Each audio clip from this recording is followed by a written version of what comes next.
Welcome, welcome, welcome, welcome. This is the URT. We are the URT. You are the URT. Big up the URT. Welcome to the URT. Big up people. Love and light. Welcome. We're being out in the sun. We're getting our tan.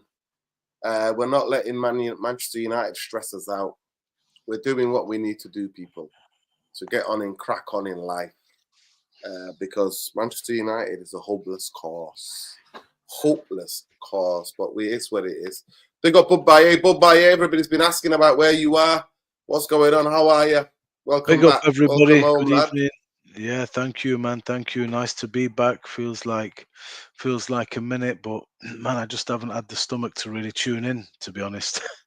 And I'm kind of glad I passed on that West Ham game. I have to say, usually fans, a lot of the channels, fans are take it on the chin, but that one struck a nerve. I felt with That everybody, one was and horrible. Amorim Because got his fair share. He had to hold a good portion of that one. So people are not happy after that result at all. That really did strike a nerve. yeah. I didn't watch it, by the way, but I just watched the aftermath of the 2-0.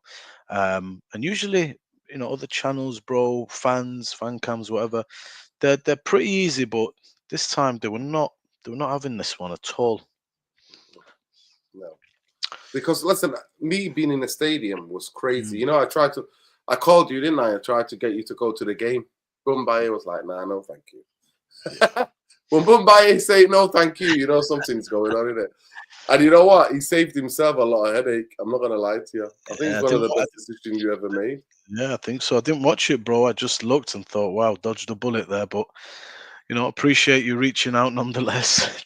Did you manage to get anybody to go in the end? Oh dear. Desperation FC. Here we go. Big up to everybody. We've got a bit of a jam-packed show for you tonight. Obviously, we're going to reflect on... Actually, let me post this. There you go. Let's post it now. It's posted now. So basically, yeah, we're live to reflect on the season so far. We're also going to reflect on the 20 years. Yesterday was the anniversary of Glazers' 20-year ownership of Manchester United. And the thing is, the fans are still divided. We're going to be talking about all the latest Man UFC transfer news.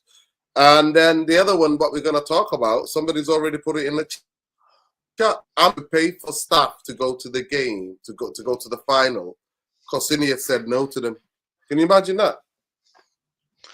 Yeah, I can. All the staff are going from Spurs, all the staff that work around the football team, all of them are going to the games, except for Manchester United. Spurs will have all their staff with them. Manchester United won't. Who knows, man? Maybe it's for the best. Ruben is paying for them to go. With how embarrassing is that, first of all? That's poor, man. That is very, very poor. You know what? This is Manchester United. You know how embarrassing that is? We turn over 600 grand over. We still have one of the highest turnovers in world football. Yeah. Penny pinching, man. It's like Hicks and Gile taking over Liverpool. It's like buying a car you can barely afford to fill petrol in, and you're terrified to drive it in case you crash it and can't afford to fix it. That's how it feels. This whole. I think that's one of the best analogies I've ever heard on the situation. I think you're spot on. It's sad state of affairs, man. We could have had owners that, had a bit of class about them, and could have been a little bit different. But there you go. We've got what we've got. Let's see. Well, it could get worse. Let's hope it doesn't, but it could. Yeah. I mean, you're looking well there, by the way. That sun's doing. Yeah, I've been in the sun. I've been in the sun, bro. Oh. I'm not gonna lie to you. Yeah, I've been in the sun.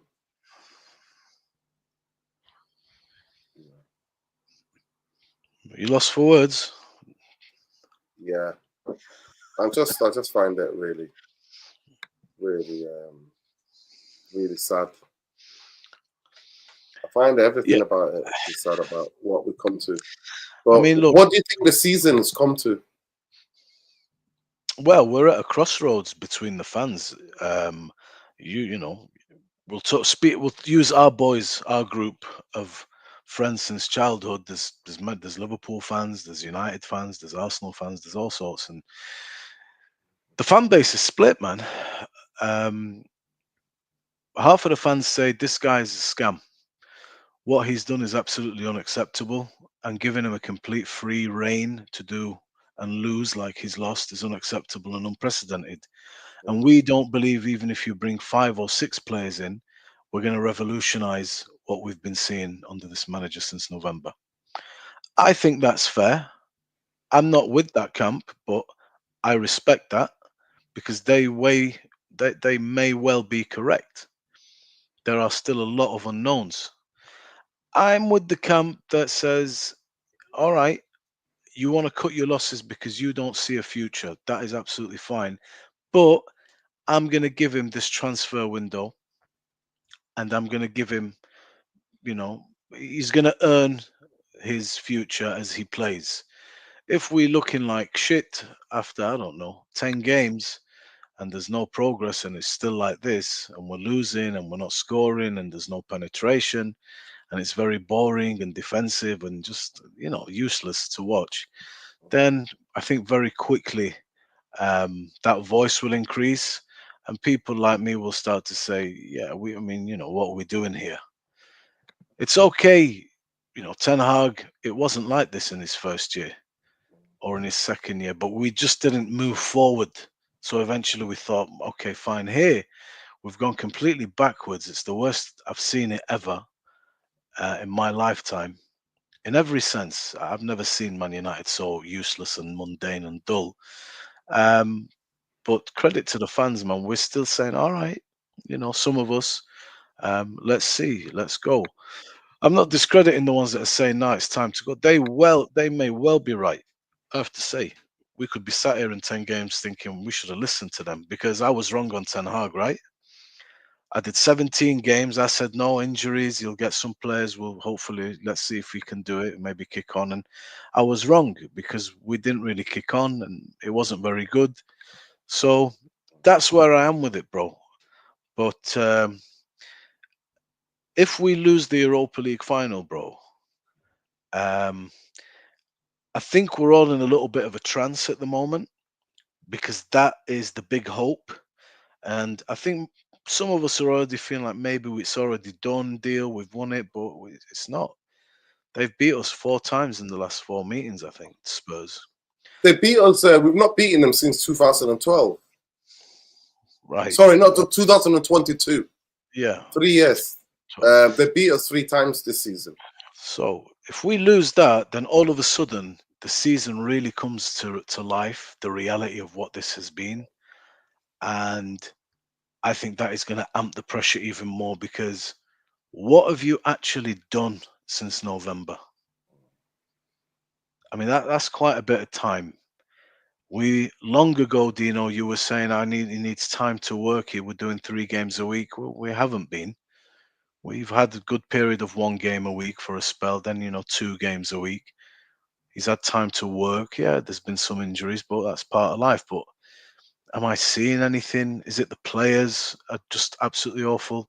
I guess we will answer some of these questions in the summer, but this will be an absolute disaster if they lose that Europa League because of how shocking everything else has been this season. All of a sudden, the shit will stick on the wall, and you will look at it and think, "What did we actually do this season? What was and what? There was no point in going to any games and tuning into anything. We've just been waiting, picking a few positives here and there, but deep down, we all know this has been useless." Yeah, it's been horrendous. It's been absolutely horrendous in every way you think about the season. And what is more tragic is that majority of the fan base, Bombay, have said, "Oh, it's on the Europa League. We've got to focus on the Europa League. We've got to focus on the Europa League." And I'm just like, league is your bread and butter. League is your bread and butter. You're right, bro, about league as your bread and butter. That's everything. The league tells you really what you are. As a But football club. can you, yeah, of course, as a football club, as a team, as a manager, that is where we learn about everything. Greece won the Euros. We're winning cups and we're shocking. We're a cup Yeah. team. But bro, can you imagine a season without the Europa League? What we would actually be? Do you think we'd be much further along, like top half of the table? I don't know, bro. The team doesn't seem to play in the Premier League. Only 2 weeks ago, I actually realised the statistics and how sickening it actually is, how bad we are. It's hard to believe the stats in terms of goals and points. And what we've been doing at home this season, it's unreal. I go into games and I'm telling the boys, listen, you don't understand. I know it's Ipswich, but we might get popped.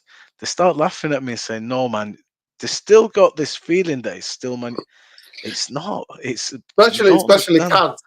Especially Kaz. Kaz thinks we're that team, we're that football club. I swear to God. That's gone. I'm like, what are you talking about, Kaz? That's gone. He went to the game the other night, actually, Kaz. He went to the so Europa League game and he saw for 60 minutes how dog shite we were. Did you see against Bilbao? I didn't watch any of the Europa League legs, you know. I think no, wait.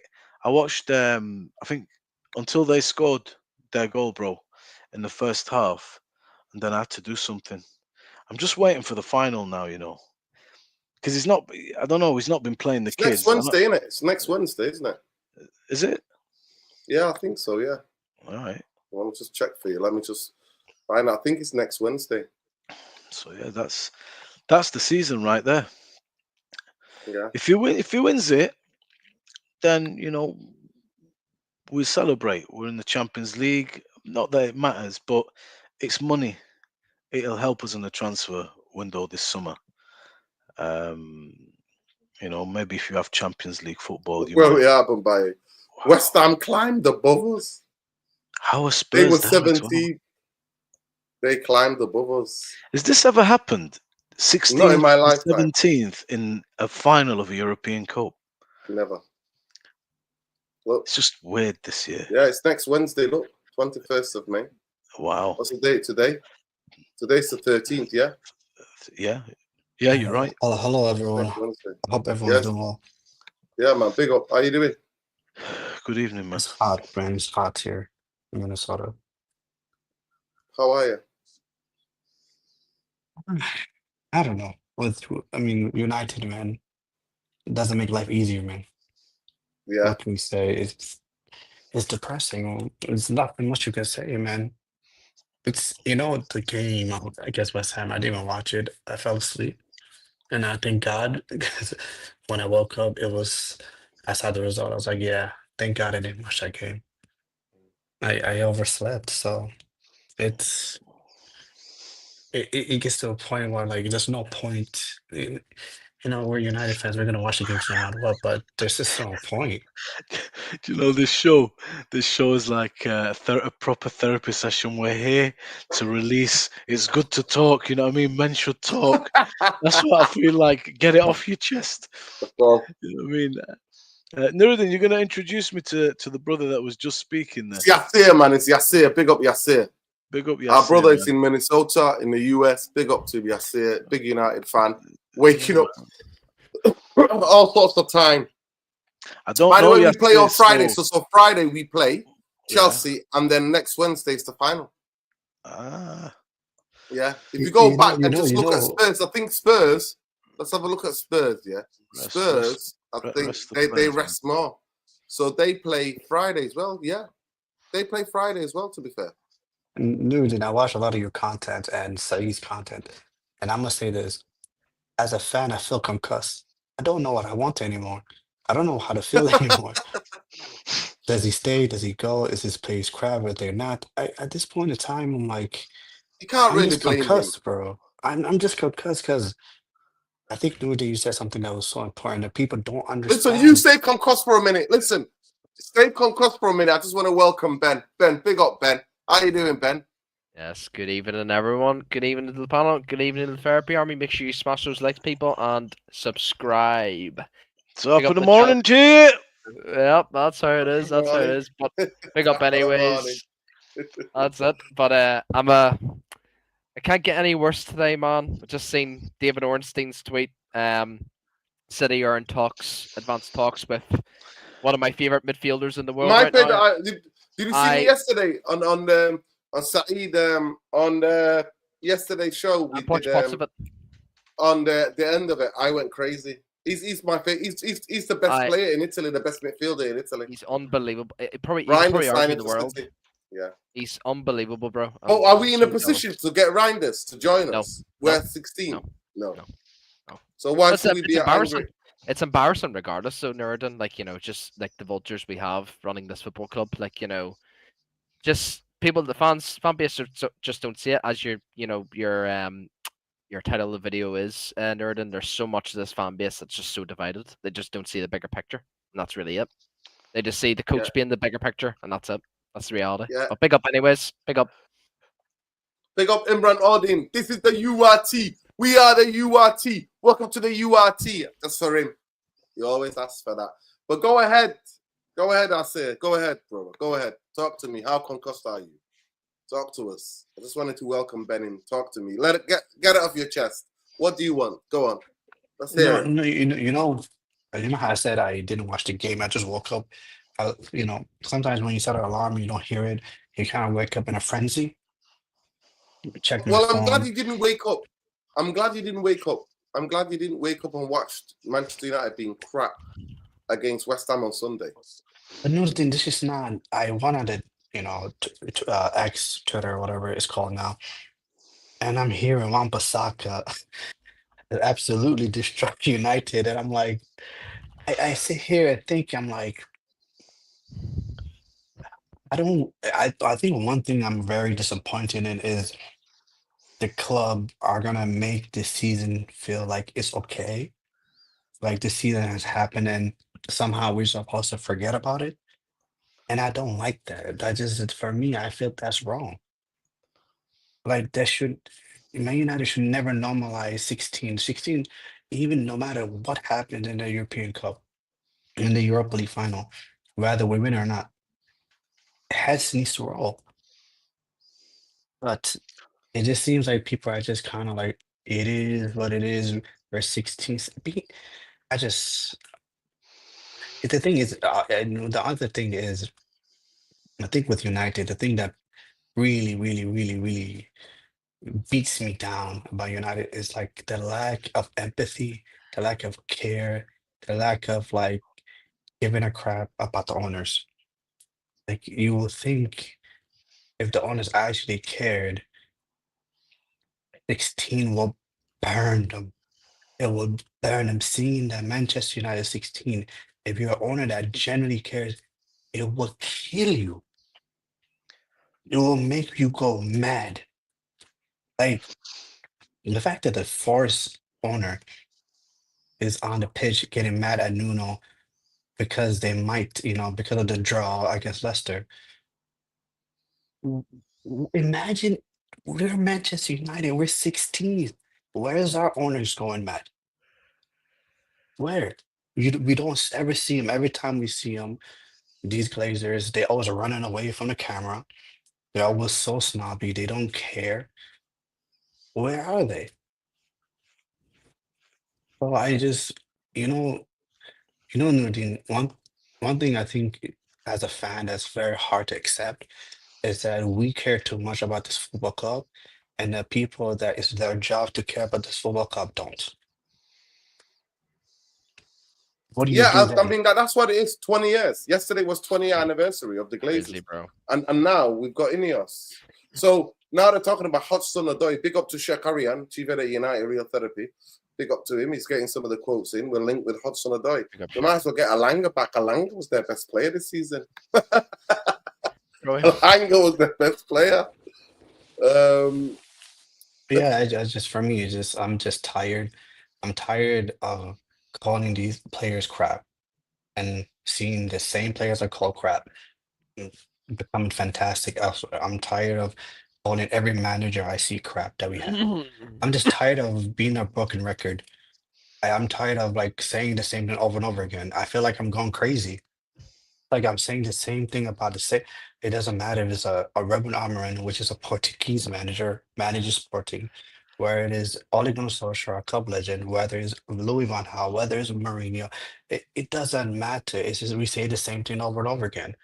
And I'm just tired of it, man. I'm just tired of not knowing what's the solution for Man United is.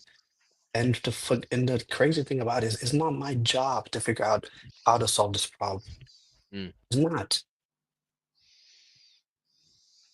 Yeah. Big up. Yeah. 100%. I understand that. At the end of the day, that's why, you know, the title of the show is that the fans are still divided, you know. It's there for everybody to see and it's clear.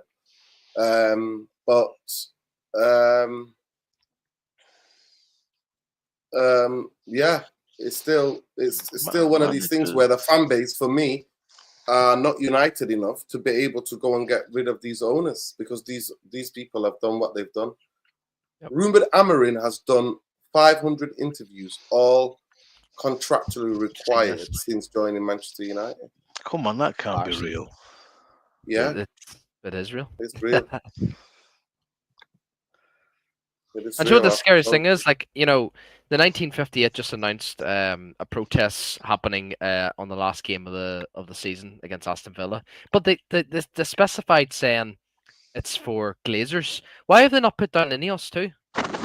That's what I want to ask the 1958, and to, like, the majority of the fan base would be agreeing with the 1958, only the Glazers. INEOS should be included in this. I don't get why people are just giving INEOS a chance. They've proven they're already failing. And this is what I'm saying. This proves your point, nerd, and the fan base is just so divided. The fan base is actually one of the reasons why the Glazers are here still. And INEOS too, like, but we are one of the main reasons. It's just embarrassing, man. It's just so sad to see my club and some of these fans just give INEOS just too much love and just think they deserve another chance because we brought fucking Omar Barada and Jason Wilcox in. It's embarrassing. Said said in his reaction, big up Said, he said there should be riots. Said actually said there should be riots. See versus Real Madrid. See versus Barcelona, Ajax. But it's not. But it's not. I know. Yeah, it's not. It's not. That's the reality. Not. Because of the apathy. Yep. Because people felt like they did enough. They postponed the game. What more they can do? And that's it.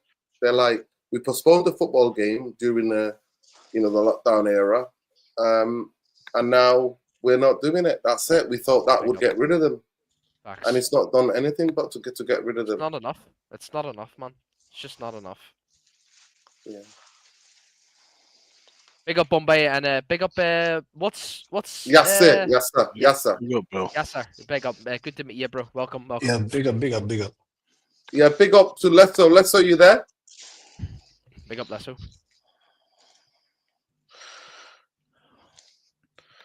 How are you keeping, Lesso, Bombay? are you there? Haven't seen you in ages. Bombay, heavy breathing again. You know, the heavy breather.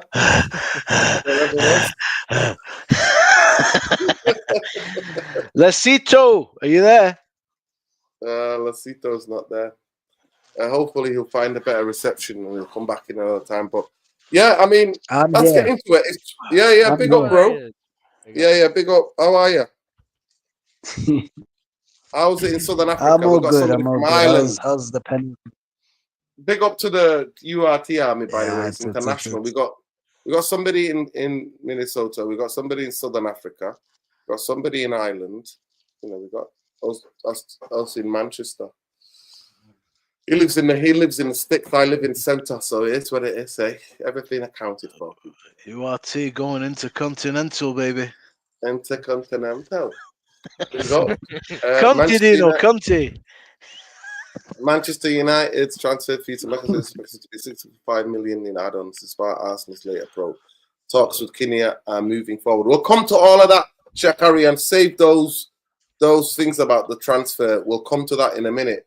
But let's talk about it, Lesso. Yesterday marked 20 years of Manchester United, Glazer ownership of Manchester United. And they've gone even further. They brought in some of the worst vultures with them to join in, to tag team the club and to destroy this football club.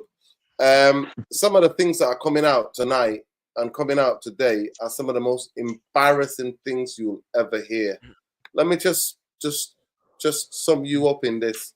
There we go. Amorim is to pay, has paid 30 of his Manchester United backroom staff to take their families to the Europa League final in Bilbao after being told the club and his coaches and physios Yeah, big up and Bamber the for that. top move would have to pay for their own tickets. Big up. Right? Basically, So yeah. so this is the Glazers. Glazers, what they've done. Now we got these vultures who are doing what they're doing. But don't worry, the Glazers, Jim the Rat, all of them will private jet it. Dodgy Dave, all of them will be private jetting. So talk to me, Lesso. In the last 20 years of ownership of Manchester United, the Glazers. Yesterday was the anniversary.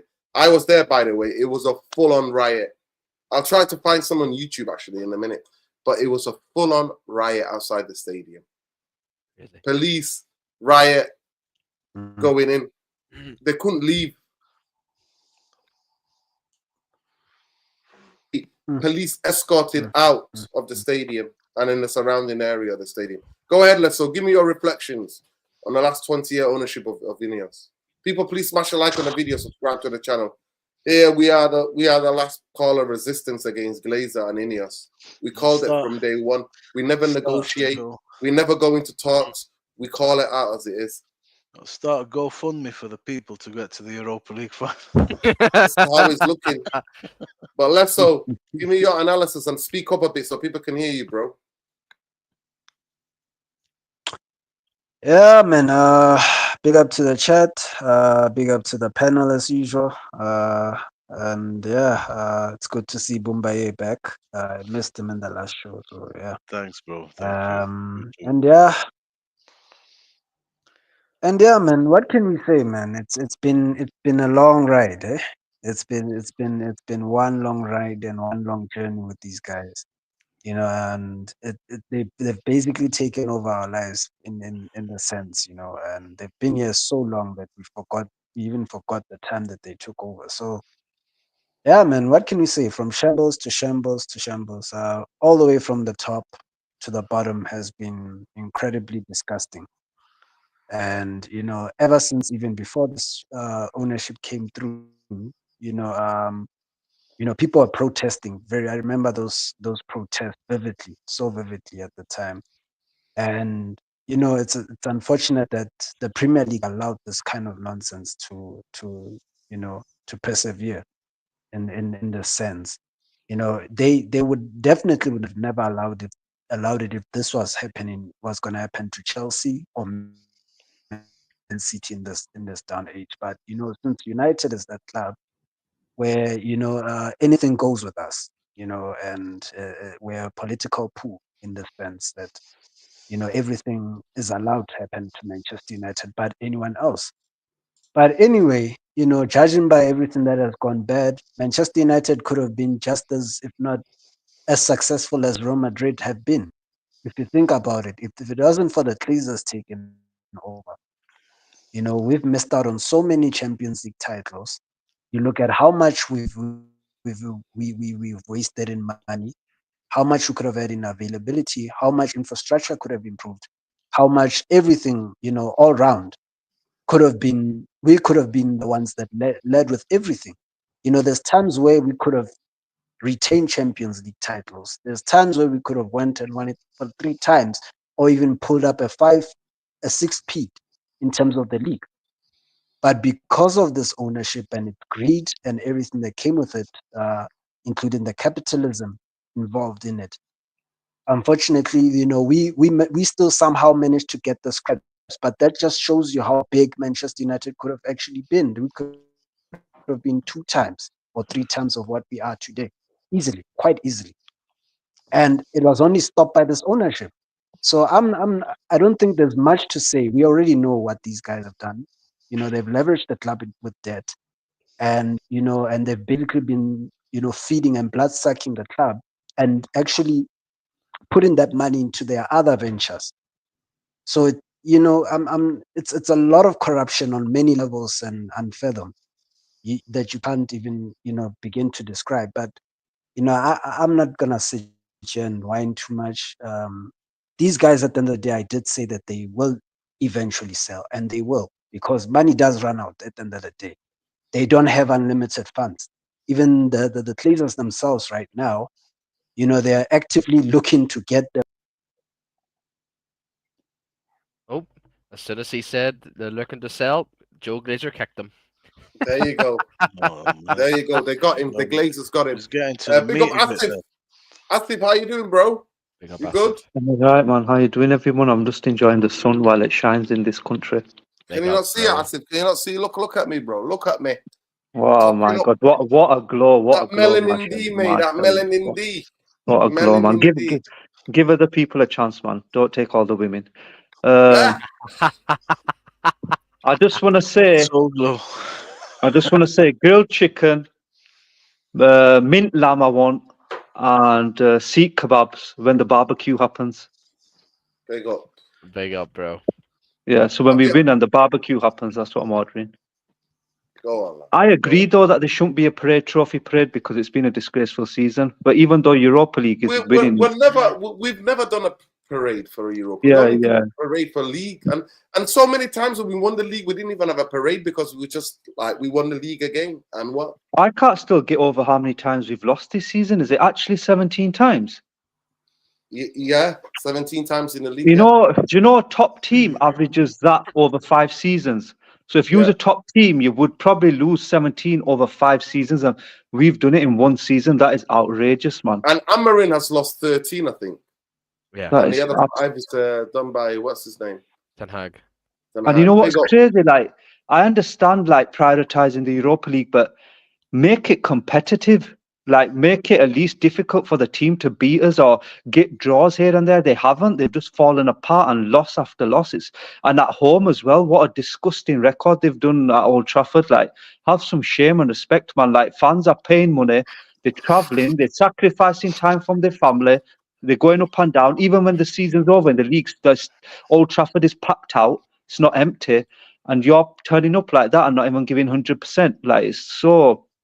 I don't know where the head is at or what the message is inside the club or in the dressing room or the captain or vice captains or whoever's there. Like, come on, man, play for the people that are in the stadium if you're not playing for yourself. Do you know what I mean? It's crazy. Even your legacy, who wants to be associated with such poor records for United? It's pathetic. Yeah, big up. Let me just get this super chat. Big up Craig Thomas Miller says, the more money you have, the tighter you get. These owners are sitting on billions, won't pay for the travel for staff. Makes me sick. Smash the likes. Big up to you. Appreciate you. Welcome, Trebles. Asif, I'm going to ask you just quickly when I stay with you, and then I'll go to Trebles in a minute. The fact that 20 years of ownership, yesterday was the anniversary of 20 years of Glazer ownership, and now they've got even the worst vultures than the Glazers, who are not paying, and the managers having to dip into his own money to pay for the staff to go to the final on Wednesday. What does that? Have you seen this quote? Let me just get it up for you. What do you think about this? How embarrassing is this? Genuinely, how is it? Amarin has to pay. For the Europa League final after being told the club and his coaches and physios that the team will have to pay for their own tickets.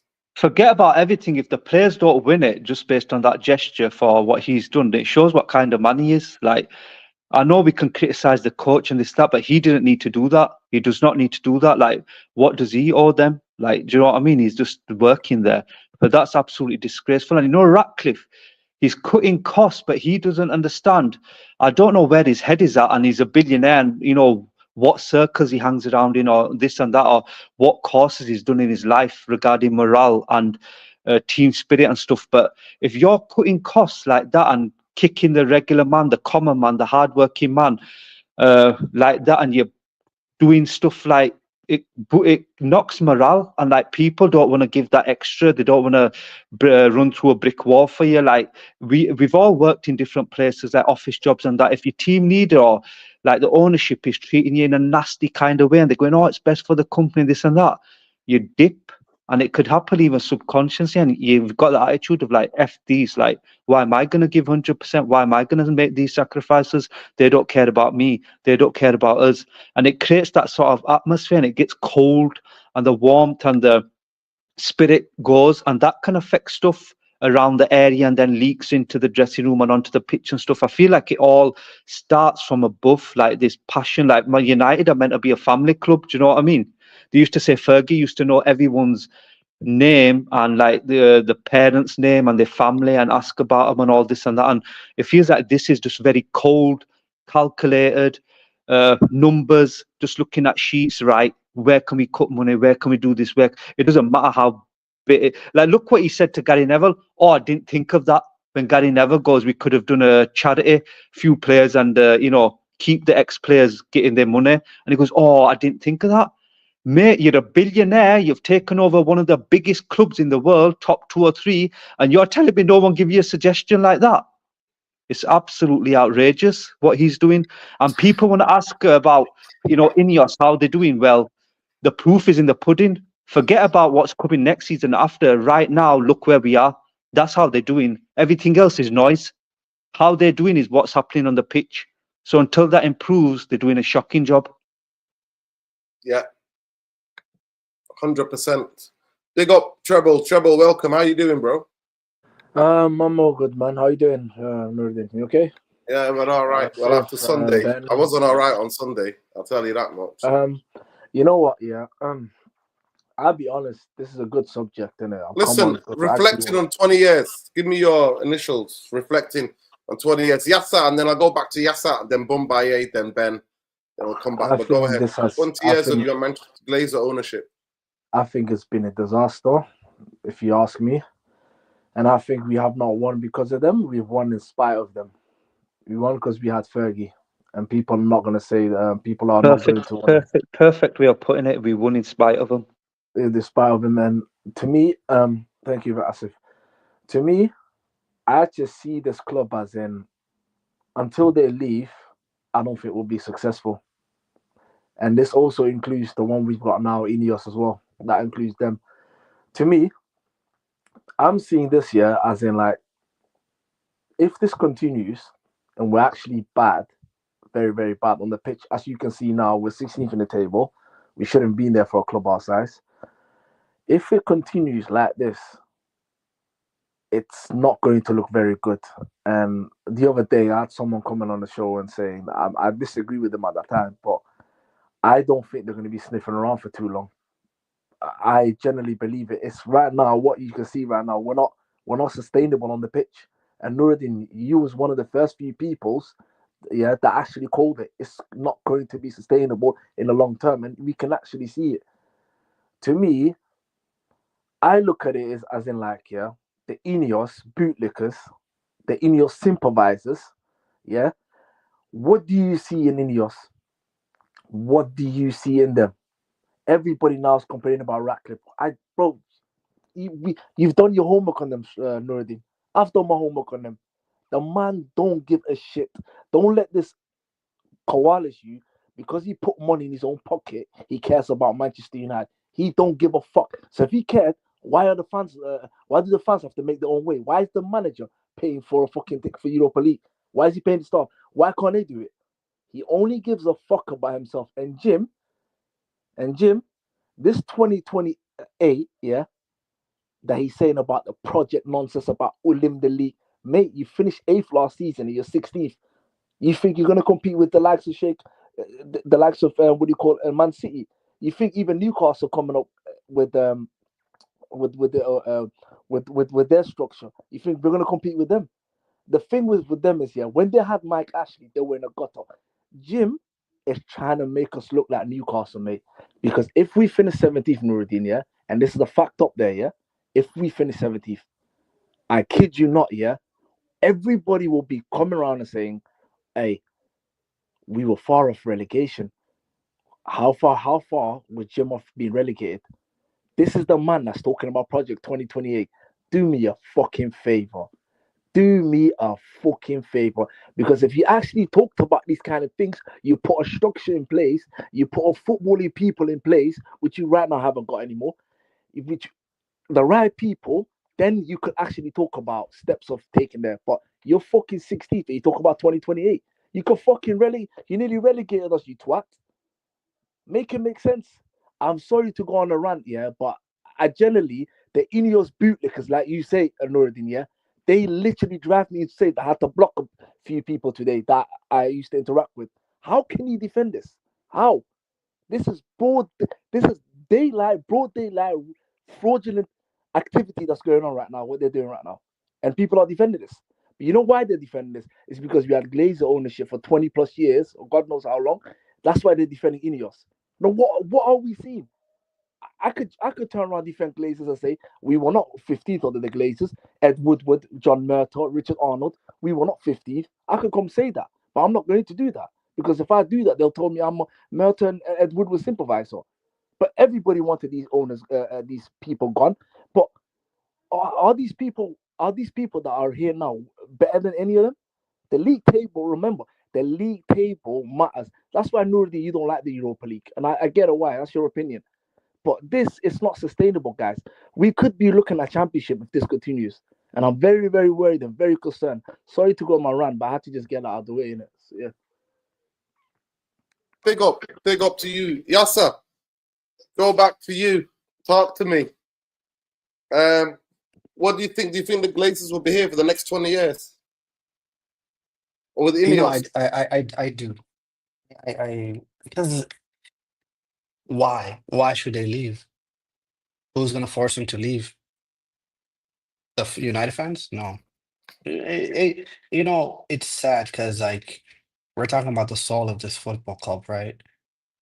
The soul of this football club, the structure of this football club, the identity of this football club left when Sir Alex Ferguson made that farewell speech. That's true. That's a fact. It is how long has it been? It's a 2013, right? When Sir Alex Ferguson left, right? 2013 till now, we're talking about 9 years. Oh, whoa, no, sorry, 9 years. My brain hurts. Was it 12 years? Yeah, You 13 lose, years in counting. yeah, Yeah. 13 years. You lose the soul of the football club. You lose what the football club was, and you're left with people that live in Florida.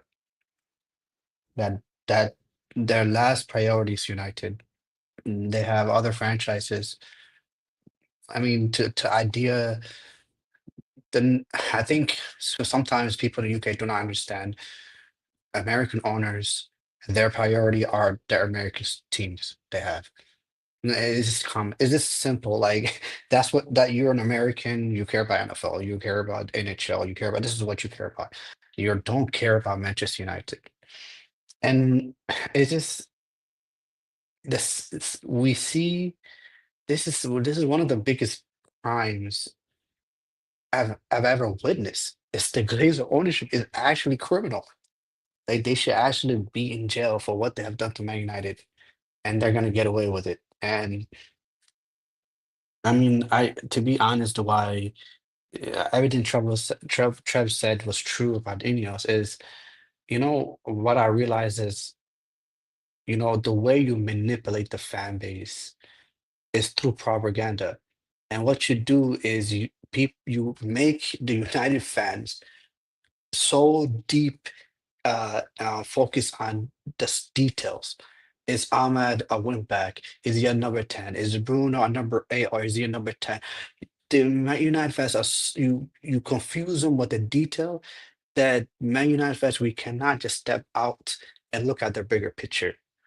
And that's what the Glazers has been doing to us for the last 20 years. That's what they have.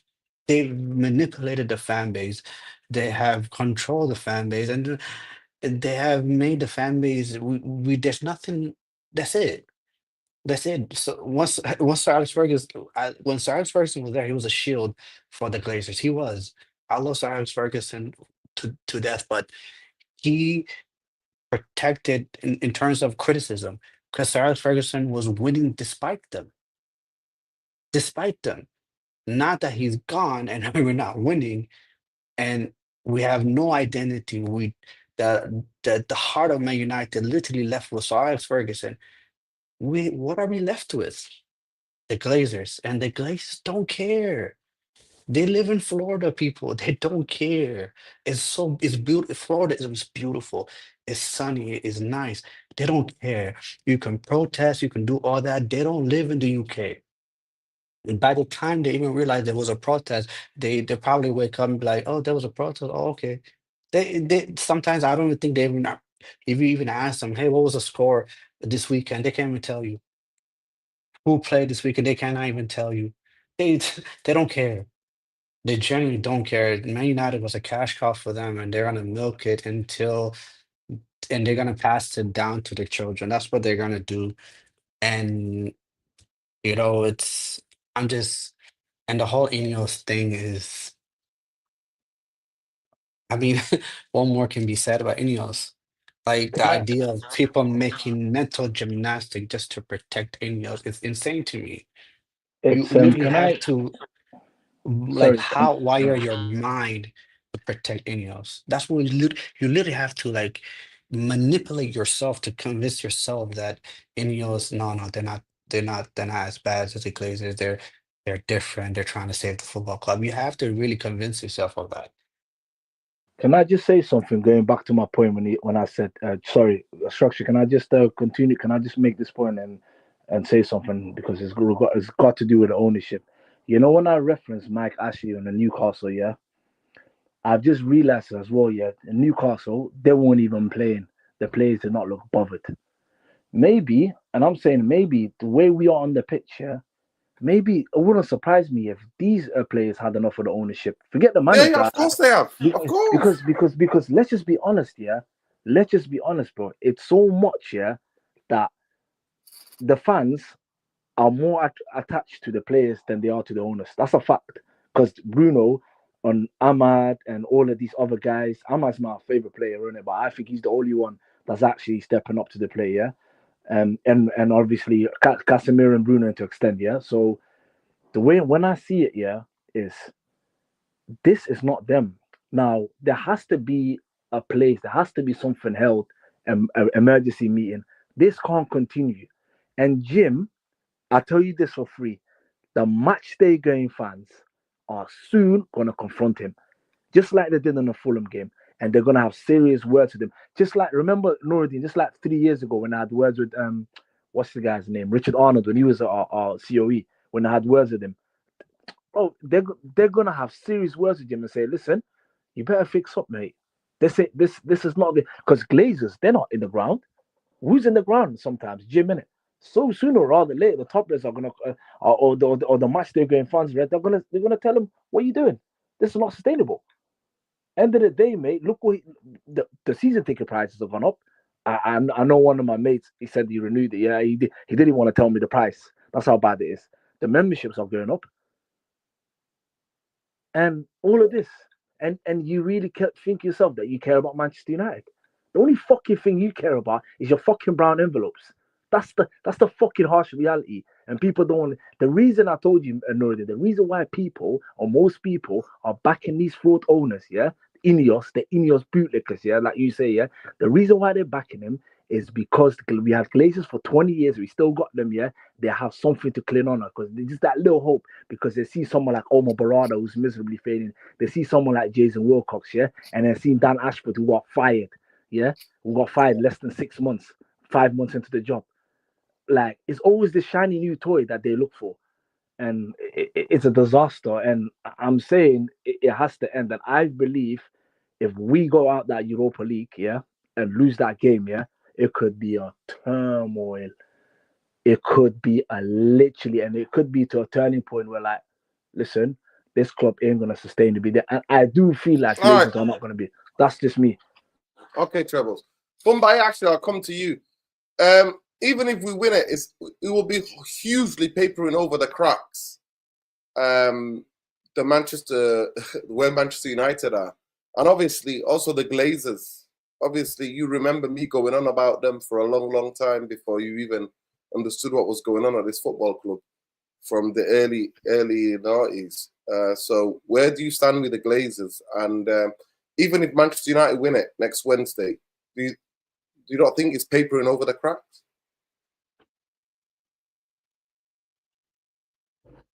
Bombay there? Yes. Um, I mean, that is a rhetorical question, I hope. Nobody in their right mind is going to tell you that they support the Glazers. Alex Ferguson held it together. With his departure, the ice melted and the ship floated. You started to see things fall apart. And we've had great managers here. We had some fantastic managers here. They've not had great things to say in the aftermath of their tenure. We've had some really good players here. Everybody's failed. So the Glazers, yeah, I'd like to get some new owners who run. I understand it's a business, but from my perspective, the commerce has been the primary focus, and the football has been very, very secondary. We haven't had a plan, and we just keep bringing people in. It doesn't quite work. We pull the trigger, we go to the next one, and that's why people are on a carousel. Is it the players? Is it the manager? They keep changing. The one constant is the Glazer ownership. So no, I would rather they just sold the club and we try our hand somewhere else. Can't get too much worse. Um, and I don't know what's the second part of your question, bro. Is it papering over the cracks? Yeah. Yeah. Yeah, of course it is. We're a cup team. We're not a bad cup team. Under Ten Hag, we're a decent cup team. Even under Ollie, we got to finals. It wasn't too bad. We in the cups, we seem to turn up. And Amarim said that in the league, it's just rubbish. I think look, the league, 18th or 14th, they don't really matter to me. I'm not really asked. I checked out a couple of weeks ago now. I haven't really watched United for quite a bit. I didn't really watch the Europa League game. I was on holiday for that one anyway. Didn't watch the West Ham game. I didn't watch the game before that. So I've checked out the league. This whole season's about Wednesday. That's it. You win that, then he lives to fight another day. We roll with it in the hope that we will find out what INEOS is all about in the summer. What kind of transfer market are we going to have? That'll tell you a lot about INEOS and confirm a lot of things that people think already. Or you might get a surprise. We have to wait and see. And Amarim will get some new players hopefully, and then we'll see if he can, make the team better. It's not this Man United situation. You cannot discount or absolve every manager that we have because the ownership remains in situ. Different managers have produced different qualities in 12 years. Everybody has their own opinion on that. For me, Van Gaal was a mistake to sack. People say I was shit, it was sideways, whatever. I think for me, Van Gaal, we had a lot of good things.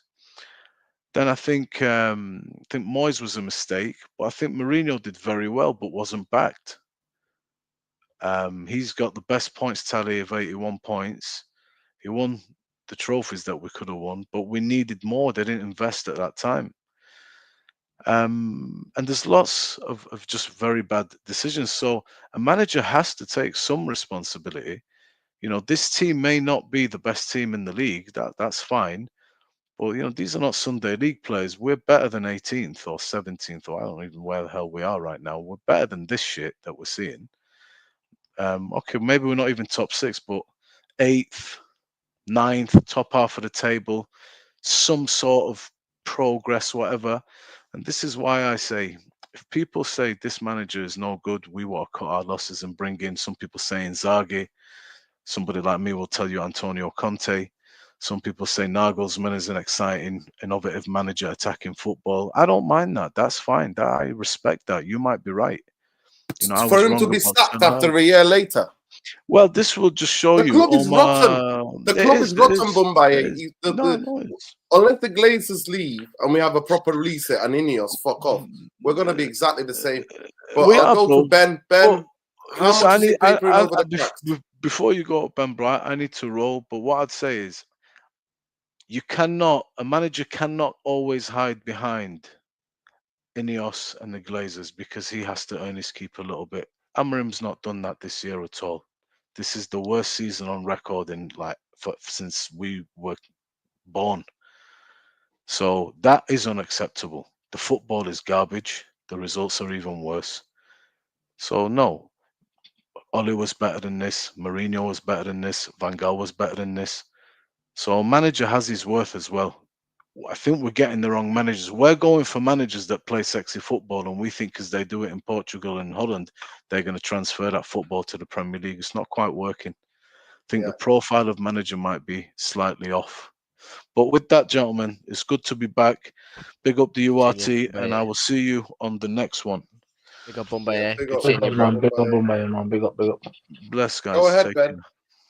Yes, How much is I'm. it crack paper over the cracks? Yes, first things first. I remember that day. When the Glazers got announced. My dad is obviously, sadly, a Leeds United fan, and he said I was out with my my granda, who's a lifelong Man United fan, and he said, my father said, "Son, this is gonna be crazy, crazy years for you lot in the next few years." He says, "Just remember that." And I'm like to my dad, I was like, "What do you mean? Like, you know, we've got the best manager ever, you know, Fergie, like we're gonna win so much and all that stuff." And like obviously I was only a kid, like I was only 8 years old, and look where we are now. Like my dad's was completely right. Yes, obviously Leeds United are in the mud, but obviously now they're back, like, and they look like they could do something in the Premier League next season. But nah, I just think it's just embarrassing what where we've become as a club. And with INEOS, like, you know, yeah, shame on the 1958 by not mentioning the INEOS in this protest. I think it's absolutely outrageous that no one sees the bigger picture. It's not only just Glazers, it's fucking INEOS too. And you know what? Like when INEOS got announced, obviously as the owner, like the damage was already done. You know, he got 27 or 28%, whatever it was, of the club, and he was here. So I think the fan base then said, right, you're here, you've set with the Glazers, what can you do? So he then brings in Wilcox, Omar Barada, Dan Ashworth, all these, you know, infrastructure, so we say. And then he then releases, okay, right, quarantine's getting redone, new stadium, PR shit getting done. Then all of a sudden, Dan Ashworth gets sacked. So we're like, what the fuck's going on? And as soon as Dan Ashworth got sacked, that's when the failure started happening with INEOS. And the fact that Sir Jim said, "Oh, it's chemistry, it's chemistry," fuck off out of this fucking club, man. Honestly, I fucking can't stand the man when he speaks in interviews. He's a fucking disgrace, bro. The fact he's released fake PRs too, by the way. Fuck Manchester United for this as well. The fact that they said they've let go of Gary O'Driscoll, the head of the medical department. He's still fucking here. What are we doing? Why are you releasing fake PR, bro? I don't get this. Apparently, he's supposed to work his contract off. It's fucking embarrassing. Get him gone, bro. Look at the fucking injuries we've had over these last few seasons. It's a fucking joke, bro. And the final nail in the coffin. Like, yes, Dan Ashworth sacking was obviously a failure because, yeah, obviously he wanted to keep Ten Hag. He gave Bruno the new contract, but we don't know behind the scenes, people. This is the thing. People think, oh, he deserved to get sacked because he gave Ten Hag the job and Bruno the contract, but we don't know the ins and outs, people. That's the thing with INEOS. They want you to believe the smaller picture instead of the bigger picture. And the thing is, as well, just to end on the Glazers situation, I think where, like, a lot of people were saying, you know, and like if Amarim goes, Inzaghi's going to save us. Like, you know, all these foreign managers are all going to save us. No. Even if Inzaghi was to step in this football club, no manager will ever succeed. And I can't believe I'm saying as a United fan, because I want my club to win. I want my club to, you know, be back on top. You can't be successful if the culture and the top is fucked, and that's it, man. And it's in a workplace too, man. Like, you know, I was, you know, I worked for 2 or 3 years as a postman in the Royal Mail, and all the top of that, my boss, like the high bosses, were just complete frauds, bro. Just complete frauds, and they said it was just the top was just rotten from top to bottom. And I says, That's just like Manchester United, bro. And it literally is. And we're seeing the reality. The fact that he sacked 250 fucking employees and way more kitchen staff. Get the fuck out of this football club, bro. Honestly, it's the biggest fucking football club in the world, bro. And you're doing that to working class people. Fuck off, man. Actually, fuck off. And like some of these fucking bootlickers, bro, this fan base, it just drives me fucking mad, bro. Content creators, and we all know who they are, by the way, in the chat. We all know who they are. But it's a fucking disgrace, bro. That INEOS are just trying to like, not like they're trying to like just do this fake PR shit that it just drives me fucking mad, bro. But in terms of Thursday, it's a paper over the cracks. Absolutely, bro. Absolutely, it's gonna paper over the cracks. With not only just with the players, but obviously with Amorim as well. But like I said, man, like if we do win the Europa League, let's see what INEOS can do. And you know what, man? Like the players that we are linked to, like if we're linked to Delap, Cunha, Buemo, Cherky, like all these players, I'd say if Amorim does get sacked, there's a set of players that a Premier League experienced coach now. By the way, I don't want any of these foreign coaches anymore. I want De Zerbi, Areola, or any of them that's coached in the Premier League. I don't think we should go to this foreign league shit. He's got a squad there. He's got a squad to work with. Cunha, bro, like man's scored 16 goals this season for Wolves. Buemo too. So let's see how we get on in Europa League. I think if we lose, it's not going to look good for Amorim. Like, but I just, if we do lose, like, I guess the only positive I can take as a United fan is I'm ready for the suffering. But like, we've had this in the last 5-6 years with these set of players. I just want these players to just like exposed. I just want them exposed how fucking rotten they are at playing for this football club, especially at that game in West Ham, bro. They exposed themselves even more, bro. Didn't even play for the fucking badge, bro. Some of them even walking. Ugarte, I'm speaking to you, by the way. Absolutely dreadful, bro. Just gets tackled, stays on the fucking ground. They scored. Who the fuck do you think you are, bro? Embarrassing, bro. If I speak on Ugarte, Nuruddin, on the stream, I will probably never come back on the stream again, bro. Let's not go there. Let's not go there. We'll come back to you. I want to go to Asif and Yasser. Oh, man, I mean, where do we start? We've got so many topics to talk about, but honestly. I'll just... Yeah. Go ahead. Someone said I'll be playing. I'm going to just... I've been reading the comments and I'll just reply to some of them. Someone said I'll be playing at full capacity. No, we're not playing at full capacity. We've got internationals playing for us. We've got Champions League winners playing for us. We've got players playing for us that have played for top countries. And these players are better than what they're showing. No way are we playing to full capacity. And someone said, F Fergie. You can say what you want about Fergie, but if it wasn't for him, Man United wouldn't have been this phenomenon that we are at this point. He resurrected our club on the pitch and off it. And for over 10 years, he's not been the manager. Still, Man United is the main event, box office. People love us and they know about us because of that history that he created. If it wasn't for him, no one would have been going here. All these players that are getting 200, 300K a week, it's all because Fergie built this empire. So they're all feeding off him. He might have made mistakes, yes, but to say F Fergie is disgraceful, man. Also, I feel like the interviews are a big deflection. The reason is some obligation. They know what they're doing. If your club is failing on the pitch and you keep putting your manager on YouTube interviews and warm him to the fans, and then they think, oh yeah, this is happening, that's happening. No, just give it one more week. Give it this, give it that. That's like a deflection tactic to fans that are not. If there was, like, social media is their weapon as well. If there was no social media and there was none of these interviews and you just looked at what were happening on the pitch and the position in the league, fans would be more enraged, they would be more outraged, they would be going more crazy. But all this softens fans and it also like manipulates them into thinking, yeah, one more goal, or this will make it better, that'll make it better. So they're doing a smart tactic there where they're manipulating fans through social media and constant interviews and cozy interviews with players playing stupid games when we're near the relegation zone. It's pathetic. I feel like someone said, will relegation be the answer? No, it isn't. How do you think getting relegated is going to make anything better? It is. These rats. It won't, man. Because I they disagree. might I totally leave. disagree. Nah, No, they're not they going to will leave leave. anywhere. Feel free to disagree. Feel free. Yeah. Go and explain it.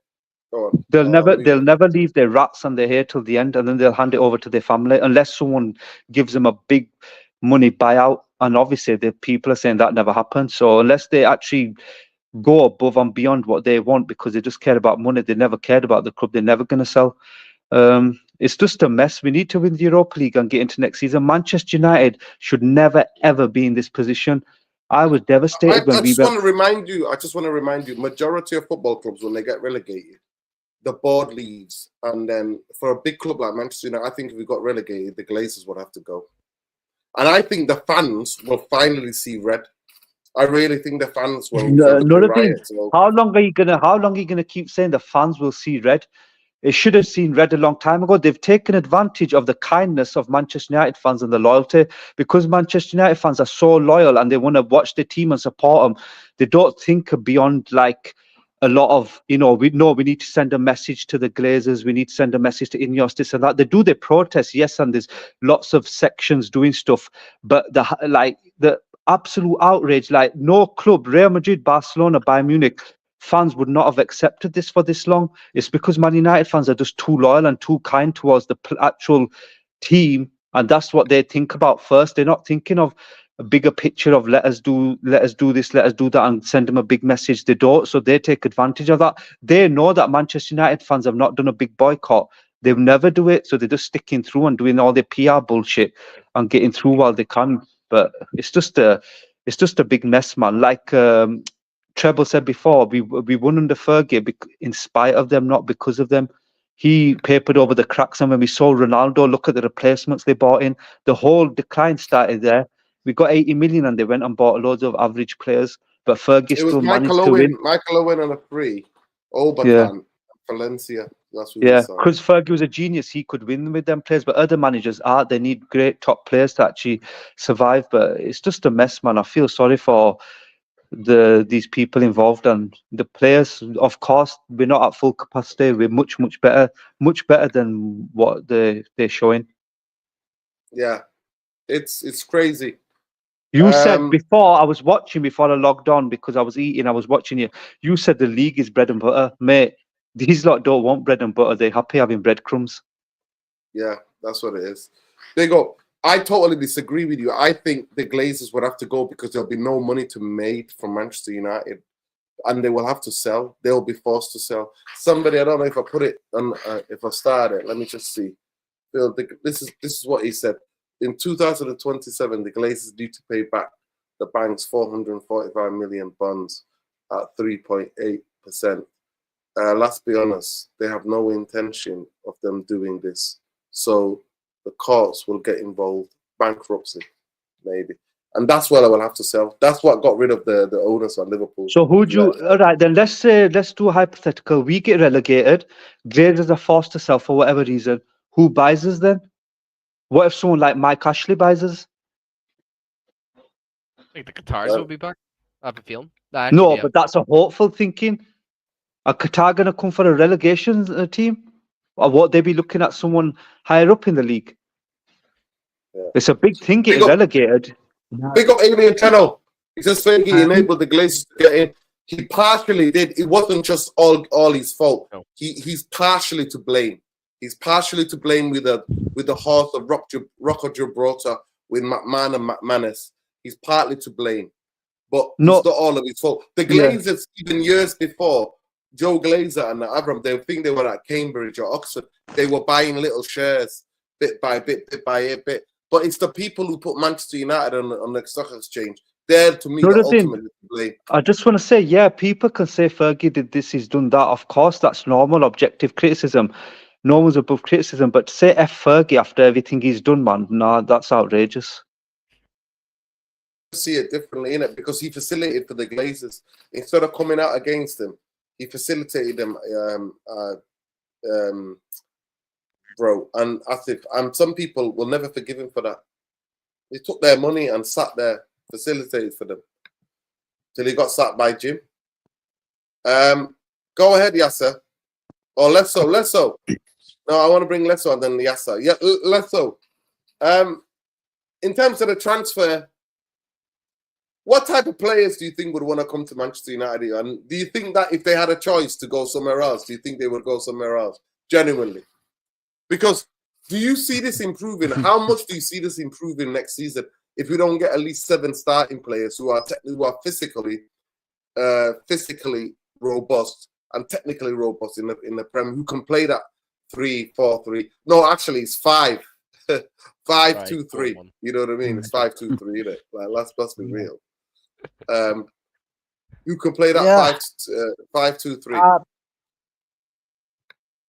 Yeah, I don't see it personally. If they don't get the requirement amount of players into this first team, and especially specifically starters, I don't see improving much, to be honest.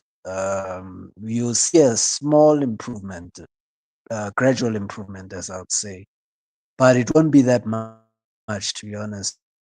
For us to say, yeah, now we behind this or whatever we're trying to do, and these guys need to understand that, they need to seriously invest if they want to get this club up and running. If you're going to come into a project half-hearted and you think you're going to try and go on the cheap and somehow, scam your way into winning, major trophies, they're in for a shock. Because any owners who run their football club the way these guys run, because these guys think that running a football club is like running a corporate business. It's not the same thing.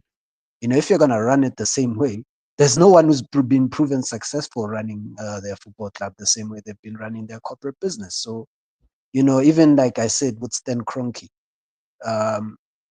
he changed his approach as well. Arsenal are looking even more organized in terms of what they want to do. They look more, inclined with what they're trying to do. They're more organized. There's a plan behind what they're doing, and they will eventually win this league. We may clown them week in, week out and say they're a nearly club, but they will eventually win the title. And it's sad to say that, because at United we're not going to win anything until these guys are gone.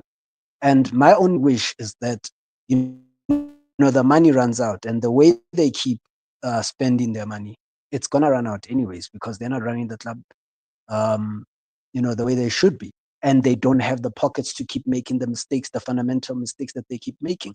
I mean, you look at this instance, for example, if they keep Amorim here, right, they give him all the backing in the summer, or probably the whole backing is probably four players and that goalkeeper at best, at the rate that we're going. And then, it all goes tits up during next season. We're having the same cycle as we had with Ten Hag. Now, he's going to be probably sacked by November. And then we try and bring in a new manager who's going to play a different way. Now, he has to acclimatize to the players that he has, that they can't play the formation that he wants to play.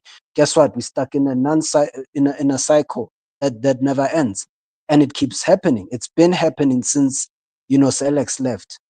It's been. So that's one thing that's always been consistent throughout the whole tenure, between the Glazers and now INEOS, who are coming in and joining them. Now I see either two things happening here, and I think everyone can see it deep down. I think the owners, the Glazers may want to be getting out, because they realize, there's not much money that's gonna be made from this going forward, because the INEOS want to run the club, like a mid-table club, and which means that there's going to be less money involved. That's why they're making all these cuts, and that's why they've said that they're a club that's planning for Europa League football in every transfer market. They're planning for Europa League, being in the Europa League more than they're going to be in the Champions League. So you can already see where this is going, and it's either the Glazers leaving and then trying to sell off their shares as quickly as they can, because that's what capitalists do when the money is no longer there. Or it could be a situation where INEOS themselves decide to cut ties and, make money and then cut ties and leave. Or it could be INEOS staying and then actually trying to get in other people to come in that have more money, because I don't see how any of these plans are going to unfold. There's no money. So it's gonna be interesting to see how everything going forward is gonna go. But all in all, I think it's just next season is just gonna be a travesty. Honestly, I don't have any hopes in whatever we're doing. There is no plan. So I'm not gonna be here and lie and say, oh, we're gonna finish fourth. Doesn't matter anyways. The following season will break down again because there's no plan. There's no longevity, there's no continuity in what we're trying to do. We don't know how we're gonna play next season either, or the season after. There's no clear way set and plan of what we want to do going forward. So that's how I look at it. Yeah, big up Philip. He does remember in '91, London Stock Exchange, PLC. From there, it was always a risk or hostile takeover. Facts. Remember the B Sky B failed. Yeah, it was Murdoch. Murdoch wanted to buy United, and the Glazers bought the shares of Murdoch's. That's what happened because he was stopped. The Glazers bought those shares. A couple of years later, 5 years or 6. Well, it was like 8 years, 7. Yeah, 8 years later, 7 years later, the Glazers bought that. It was blocked by the Monopolies, Merger Commission, because obviously Sky was also running football. Yeah, totally agree. I go to you, Yasser. Yasser, do you think any top talents in Europe want to come to Manchester United? In terms of we've been linked with Dalap, Cunha. Who else would you like to see? How many players do you think Manchester United need, Yasser? Oh man, I probably a whole 11. I mean, the fact that we need a top goalkeeper. I mean, I don't know how we could go. We need at least 2 strikers. Man United need 2 world-class strikers, and I like Liam Delap. I do like him, but people, we're 16. Are we really gonna spend 30 million and make Liam Delap our main striker? And people say, "Oh, Cunha." Listen, like we need to get goals and we need to be destructive. Like Man United, I feel like people don't understand how bad of an attack we have. Like what if Man United all we did was spend all our money on 2 world-class strikers, a world-class goalkeeper, and then a world-class midfielder, we will be exceptionally better. But it's this notion of like, oh, we need to buy this for the manager system, and we need this 10, or we need 210. No, go buy goal scorers. Man United cannot score goals, so overspend on goal scorers. Bring buy like. Can I ask you a question, Yasser? Who's gonna create the chances for the goal scorers? Listen, that's how many chances do you think we create? But we need more than goal scorers. No, I understand that. But Nuruddin, we're at a point right now. I get what you're saying. We need goal scorer 100%. But we're at a point right now. Our goal scorers, we don't have a goal scorers. Like we don't. We don't have any player that could create his own goals. This is just basic Premier League football. Every Premier League team must have a goal scorer that could create his own goals. That can create his own goals. Like not all of them can. Even with Sunderland before they got relegated, how did Sunderland survive? They had Jermaine Defoe. That was getting the goals. Like they're the worst Sunderland team. They're the worst. They should have been relegated multiple times. They had Jermaine Defoe saving them from relegation. Like it's basic. You need a goal scorer. You need a player that when we get a corner that you expect him to get the end of the corner. Like we saw the West Ham game. Like we even saw I guess Athletic Bilbao. Ahmed created the goal that Westman Foyne scored. It's so hard for him to put the ball back in the net that I thought he was gonna miss. That's the level we're at, Nuruddin. We're literally on our knees, for someone just to even just strike the ball. We don't have a striker that can shoot the ball. That can shoot. That's it's like the. Look where we are. So just so I get it.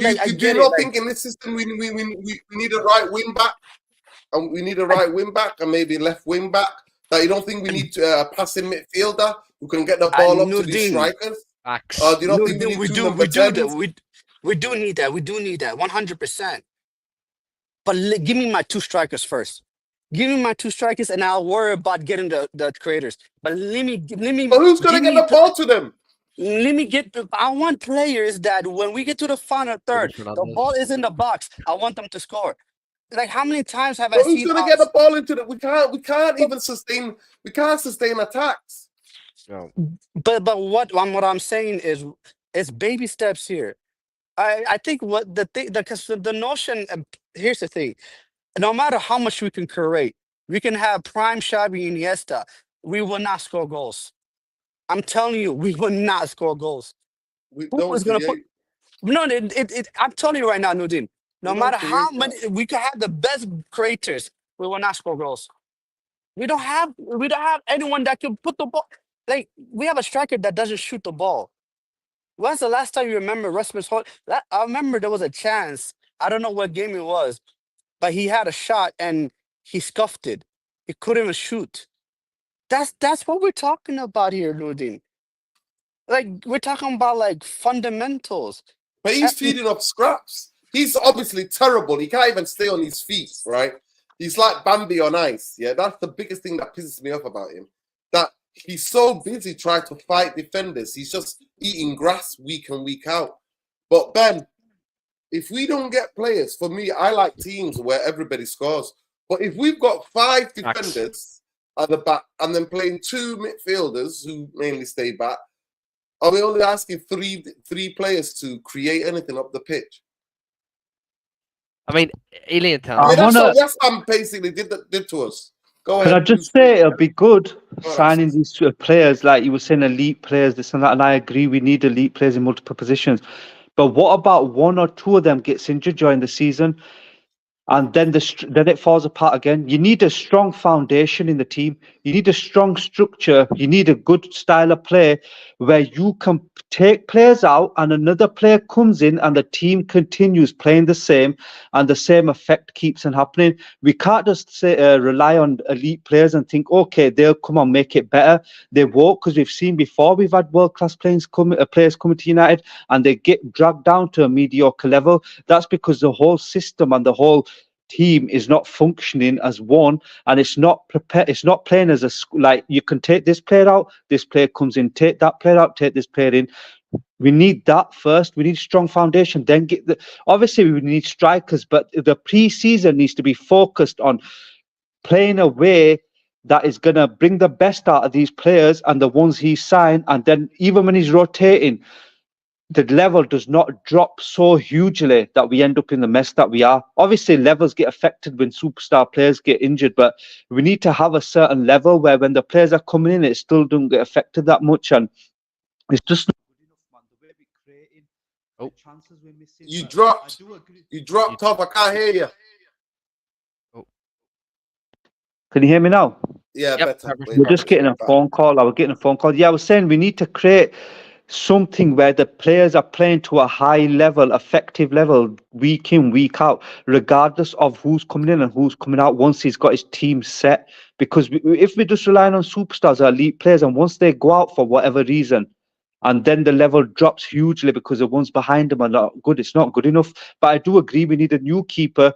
We need some strikers that can get 20, 30 goals a season, and a ball playing midfielder and a player that can carry the ball, run with we need a few players, man, at a top level. And the ones that are doing well for us, like Bruno's been effective with all his flaws. Casemiro's turned up in the cups in the business end of the season. They're all getting old now and all getting on. So who's going to replace them at some point? Do you know what I mean? So there's a lot of recruitment to be done in this, man. It really will show. INEOS will show how we're not happy with a lot of they're doing, but it will really show what they want to do on the pitch with this transfers window. Are they going to back him big time or not? Because we're already going to have outgoings, even though I disagree with the disgraceful prices. Like I remember saying Scott McTominay should go for 40 million and people on Spaces were laughing, saying no chance. Look what he's doing now. And then they're all going, oh, Scott McTominay. We're always selling players underpriced. 25 million for Sancho is the rumours. That's disgraceful. He's still a young player and he's been playing regular. And didn't he get to a Champions League final? when he left United as well. Thinking, what is it? We need to stop underselling these players, get value for money, and then reinvest and go big this summer. Yeah, and with me, like, you know, I think Alien Tenno, big up Alien Tenno, and I think we should get that brought it up. You know, I hear a lot of people saying about, you know, the striker situation and stuff, but no, for me, in my opinion, the striker is the icing on the cake. You know, the striker is the top, you know, position in terms of, like, you know, you don't start from the striker, you start from the keeper. And right now, over these last, like, what, 2 or 3 years with Onana, it has been a fucking disgrace, man. And he is one of the main reasons. Yeah, obviously Ten Hag was shit coach, like, but Onana has brought us to this position, and it's fucking embarrassing.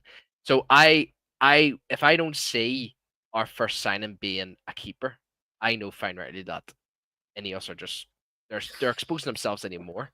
So get me Garcia from Mario Espanol. Get me, then I would then look. I wouldn't even look at the defense. People say we need defenders, like our defense has been shit.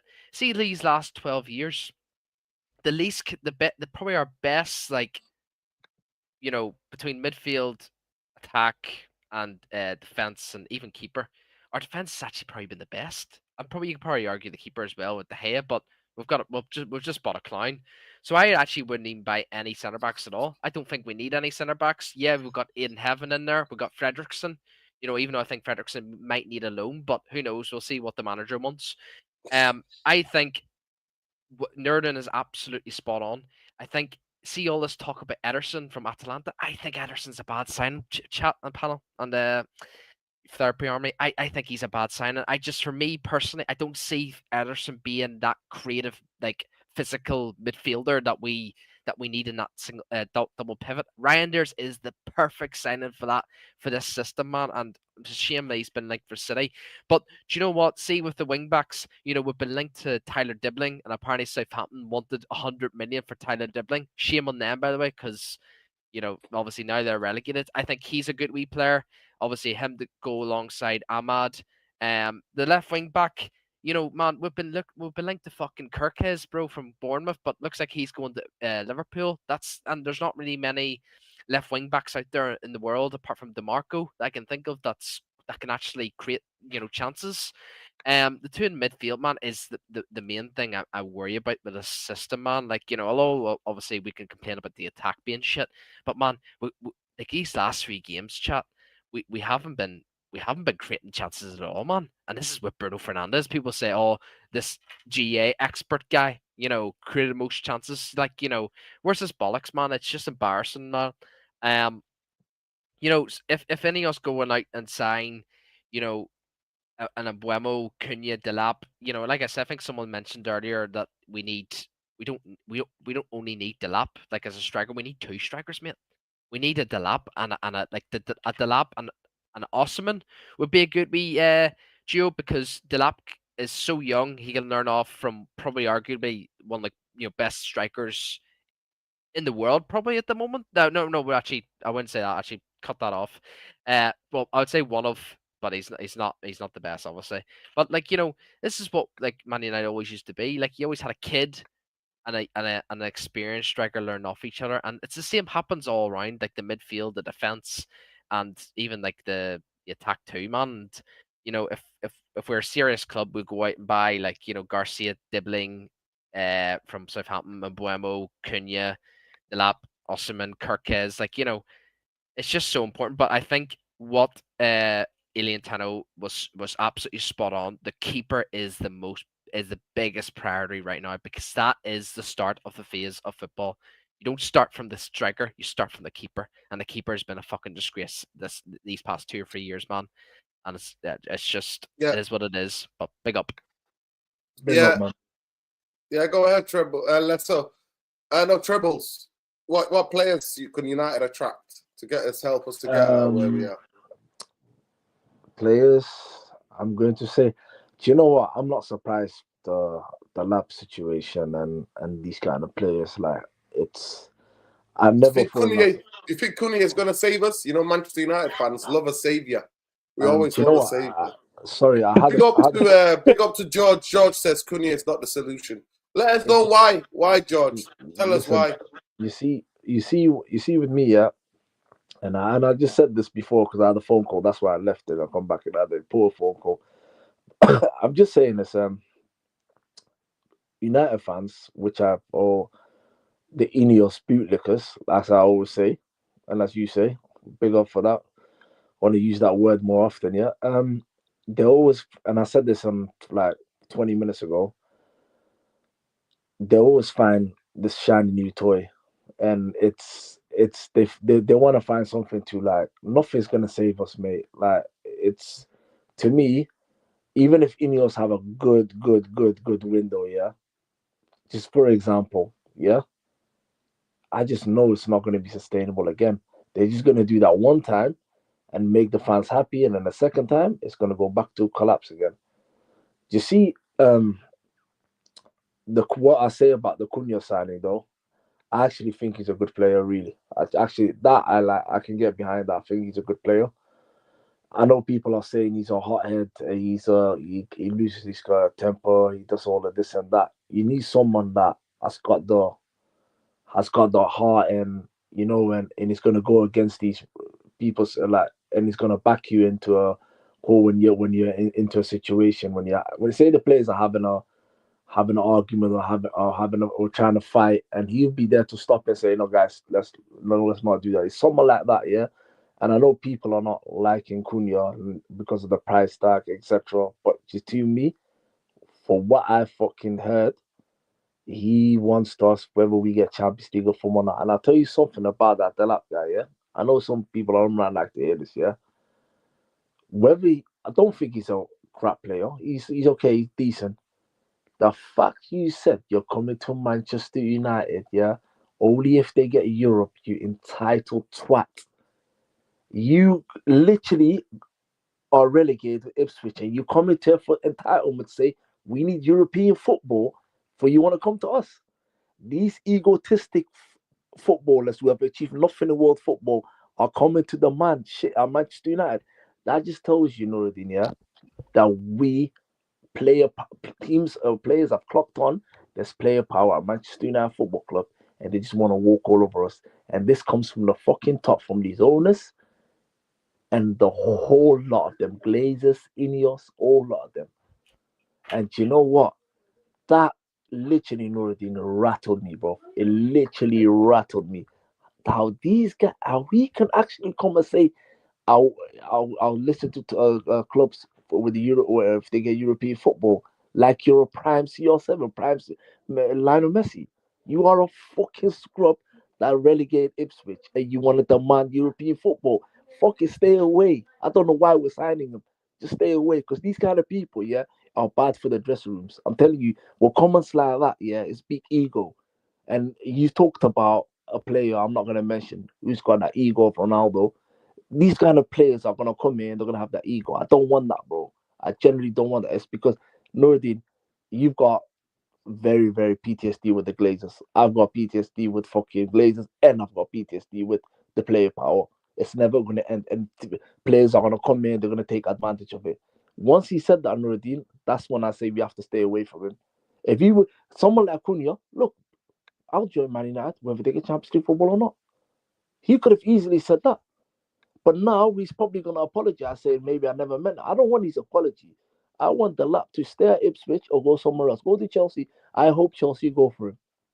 I hope he's a Jackson replace. I hope he goes for them. It will just make my day even more sweet. That's just me, Northern. Yeah. I've never seen club cutting costs right, left, and centre without trying to get back when you drop. You need to spend, Manchester United need to spend $1 billion. But instead of the $1 billion they spent last time, they need to spend $1 billion to get quality footballers who are up for the challenge of getting this great football club back to where it belongs. But unfortunately, like Alien Tenors put, to buy decent 11 players currently would cost £1 billion. Goodbye, Amir. Yeah, he's had enough of Amir. And I understand, by the way, a lot of the people who are hammering out, I totally understand where you're coming from, but I just don't blame him. I blame the people who put him in the situation and the people that. Definitely, because he didn't want to come at this point. He wanted to come next season in summer. Exactly. Yeah. Do you know why I don't talk about Amrin anymore and the situation? Is because I know you know these people. There's people on the platform that always they'll blame the manager. That's fine because I don't believe in this manager, and I said this year. That's fine, but it's beyond the manager now that you have to look at the ownership. And end of the day, mate, it's when your new favorite manager comes, that's when they're gonna start looking at the ownership. You should be looking at the ownership from day one.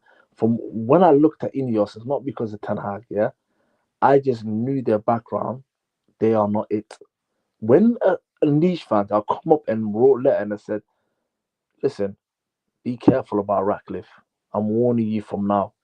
That indicated that put already know in my head then that this man, this rat, Jim the Glazer, was not it. I just knew it. And you know what I said? You know what? He comes to Manchester United, I'm gonna give him time. Just like if you're not. I never gave him time. I told everybody from day dot. Yeah, no. No, I'm not. When I say I give him time, I say like I'm not backing him, but I'm seeing what he can do. We did the research on this channel. We looked at what they did with Nice. The first red flag was Nuruddin giving Ten Hag another season when you knew he was bad. That's the big thing. Listen, that's the big thing. But yeah, let's so. Yeah, I think it's a wrap. Last word from you on the show. We'll go around. I need to go to bed. Go ahead, Lesso. Last word from you on the show. Summarize. You there, Lesso? Big up, guys. I'm gone, yeah? Yeah, big up. Big up, Big Trevor. up, Ben. Big up, Asif. Big up, everybody, man. Big up. Big up. Just to summarize everything, man. I mean, we know that the past 20 years have been hell, and and may it continue because that's the only way it's going. And it's not gonna change anytime soon, but eventually it will. Like I say, eventually they'll run themselves out of the club. Because they're not running it correctly. Eventually, when you do not run something correctly, you end up disposing of it, because that's how life goes. But that's all I can hope for. I think that the only way I can take this misery is when I know that there's always the light at the end of the tunnel. When they mess up and keep messing up, eventually they'll mess up to the point where they can't even keep themselves running and being at the football club, and they'll leave. When that will be, I don't know, but I don't think they'll be here for the next 10 to 20 years. The finances do not match up with that. Yes, you saw even with the Glazers, like I said. That's why they panicked and looked for an investment. Now, when you see that you're emptying your pockets at that rate, and you're running a club basically, at minuses, and you no longer have the cash, you either sell that asset or you somehow get someone to pay for it, and just to keep you afloat. Now, with the gym thing, it was just to keep them running with the hopes of the club, with the hopes of INEOS turning it around. And now they've seen that INEOS are struggling themselves. They're going to have to look at other options now. And the last option and the last resort that they didn't want to do is to sell the club, and they may be forced to sell their own shares to get out. That's all I can hope for. And that would be, I think that will be every club, every fan's dream, no matter which side of the fence you're on. I'm not blaming the manager, but two things can be right. The manager can also be, he hasn't done anything, and rightfully so. That's why people want him out. But I want people who actually want the manager and the owners out. Everything needs to be gone at this point, and everything needs to be torn apart and rebuilt from scratch. And that's what the club needs. Other than that, we're not going to be successful consistently. We're going to always have these ups and downs. We're going to have different styles of plays. We're going to be all over the place. And we're just going to win an odd trophy then and there. That's your football club for the next 10 to 15 years. And that's it for me. That's all I've gathered from all the entire years the Glazers have been here for. And INEOS are just joining the bandwagon as well. But it's doom and gloom for everyone, guys. I'm sorry to say it, but we just have to accept or not. Back to life, it's reality, the isn't reality. it? It's not even back to reality. It's reality. Yeah. 24/7 every day. Big up Jim Darak Judas. He says, happy 20th anniversary to my quarter twerkers, bootlickers. As a real United fan, I'm proud of extending the Glazers' reign. There's too many more. That's Jim for you. Look at Jim.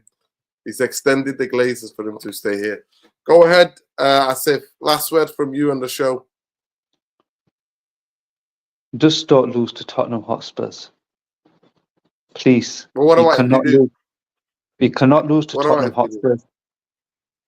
If we lose to Tottenham Hotspurs, whatever the fans want, I won't argue against it or debate it, because you can't finish that low and then lose a final to the ultimate bottlers. Do you know what I But mean? we're the Like, ultimate bottlers now. where'd you go from there? Like, I know the manager needs players and he needs this and that, but lose to Spurs in the final and then to be that low in the league, it's unacceptable. I always want to give the manager time. I've said that he needs one pre-season and he needs a good summer transfer window, and let's see next season how we start and how it goes. I think that's fair, but if we lose to Spurs, man, bloody hell, honestly. There's no coming back. That's the thing. There's no coming back from a Premier League team. And the way we've been playing, we've suited playing European teams. When we're in the Premier League, we've been getting smashed. But I hope that we just save the best for against Spurs in that final. And regarding Delap, he seems like a signing that will happen. Like, I would be shocked if we didn't get Delap. 30 million for a 22, 23-year-old English player that's got Premier League experience is really cheap. So I think that it's a kind of no-brainer that they're going to do it. I'd be surprised if it didn't happen. But Cunha, Osman, Gyökeres, you know what I mean? Are we just wishing? Are these names that are just going to get banded around and then something else will happen in the summer? But we definitely do need an upgrade, because the players we've had are shocking. And Xerxes wasn't great to start with, but then he slowly came into his own and then he got injured. So that's been a bit of a setback. But yeah, I do agree with Tom as well, that our defence looks okay when they're all fully fit. It's a lot of the other areas that we need improvements in. And we've got young players that look good, like Heaven looked good for when he was playing. He was impressive. So yeah, we need a strong midfield. We need a strong attack, and our goalkeeper's a mess, man. I've never forgiven him from when he cost us in the Champions League, when we were scoring 3-4 goals and he was conceding all them, making all them mistakes. But just win against Spurs, for God's sakes. Let's end the season on a high. It's not a great season, but it's a high. We've got a trophy and we've got Champions League football, which is a big thing to say where we are. Do you know what I mean? Like, come on. And we'll enjoy the barbecue and then take it from there. Go ahead, Ben. Yes, big up to the panel, big up Nerdin for having me on all the time, bro. Appreciate it, bro. Big up the chat. Fuck Zionism, free Palestine, free Sudan, free everyone that's oppressed. Free Man United. With the Europa League final, yes. Look, as a United fan, I hope we do come out on top, even though we'll paper over the cracks. And obviously, I like who we're being linked to, regardless if we do buy them or not. Meaning that if Amram isn't the right guy, yes, we might have written off another season, but you know, the next coach, which hopefully, obviously, if it's a Premier League coach, can come in and look here. Here's a set of players, the quality players, like starters that you can work around with. Yes, it's not going to be enough. We're still going to take a while to get back to where we are. But with Spurs, like, look, obviously, we all want, you know, the United to win for another trophy and to laugh at Arsenal too. That's the most important thing.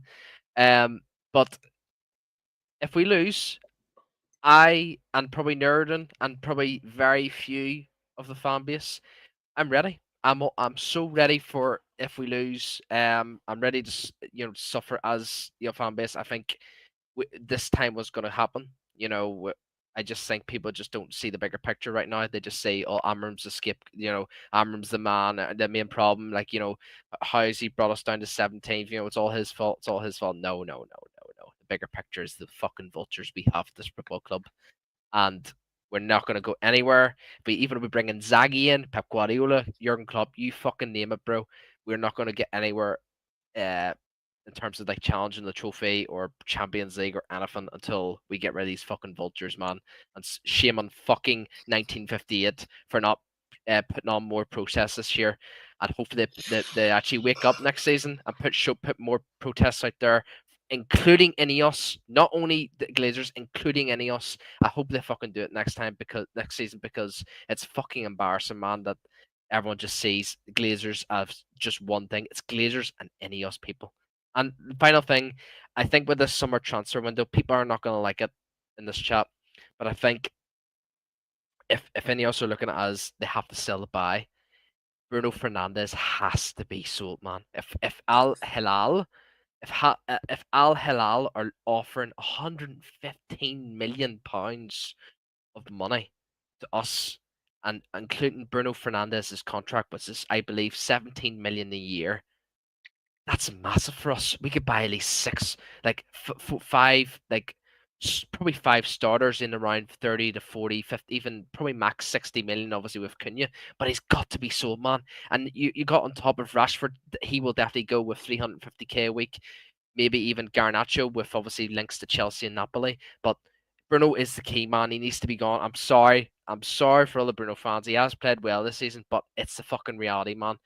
We can't be just living off with one fucking savior, man. We need a collective of, like, we just need a squad, man. We don't need one fucking player helping us. We need a full squad. But big up the chat, big up the panel. Much love. Free Palestine. Fuck Zionism. As always, bro. Always. Yeah, I'm not as worried about losing to Spurs for shit anyway. So losing another game, final or not, will just be whatever it is, and we have to take it. But yeah, Glazer ownership reflecting on that. Boy, oh boy. I genuinely do believe if you get relegated, they won't be able to make money and have the sponsorships that they have. So I genuinely do think that might make them want to sell. I don't know what would do if that doesn't. Big up to everybody in the chat. Big up to everybody who got involved. Please smash a like on the video, those of you who watch this video later. Let us know in the comments what type of players you like Manchester United to sign.